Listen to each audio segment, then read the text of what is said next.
अस्सलाम वालेकुम वरहमतुल्लाह। एक अंसारी सहाबी थे, उनका घर मस्जिद नबवी से काफ़ी दूर था। बाकी सारे जो सहाबा थे उन सब से ज़्यादा उसी सहाबी का दूर था मस्जिद नबवी से घर। तो उनको दूर से आना पड़ता था नमाज के लिए, जमात के लिए, तो वो फिर भी आते थे। और उनके बारे में बताया जाता है कि उनकी कोई भी नमाज ऐसी ना होती थी कि जो नबी अलैहिस्सलाम के साथ वो ना पढ़ते, नबी अलैहिस्सलाम के पीछे ना पढ़ते। तो एक दफ़ा अबी बिन काब रज़ी अल्लाह ताला अन्हु को उन अंसारी सहाबी पर तरस आया और उनसे कहते हैं कि काश तुम एक गधा खरीद लेते और उस पर सवार हो के आ जाया करते, तो तुम्हें वो गर्मी से और तारीकियों से बचाता, तारीकियों में कीड़े मकोड़ों से बचाता, महफूज रखता।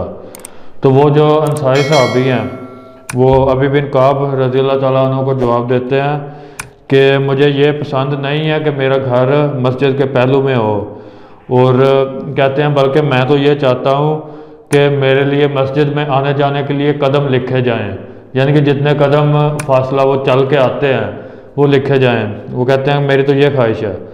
तो अबी बिन काब रज़ी अल्लाह ताला अन्हु को ये बात थोड़ी सी अजीब लगी, तो उन्होंने नबी अलैहिस्सलाम से जाके इस बात का तज़किरा किया।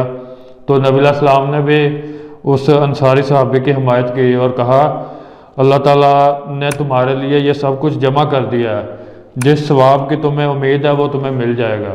तो नबी अलैहिस्सलाम ने भी बताया कि इस अंसारी सहाबी को जिस सवाब की उम्मीद है वो इंशाल्लाह इसे मिलेगा, यानी कि वो जो उम्मीद कर रहे हैं कि जितने कदम वो चल के जाते हैं उन्हें उसका सवाब मिलेगा, तो वो अल्लाह ताला उन्हें देगा। ये नबी अलैहिस्सलाम ने भी उनके लिए फरमाया। तो ये इस वाक़या से आप एक सहाबी का ये शौक़ चेक करें कि वो ये नहीं चाहते थे कि उन्हें कोई सवारी मिल जाए और वो आसानी से चले जाएं, बल्कि वो जमात पढ़ने जाते थे और हर नमाज के लिए जाते थे, चाहे जितना भी फासला है, और उसको भी गनीमत समझते थे कि चलो इसका सवाब मिलेगा।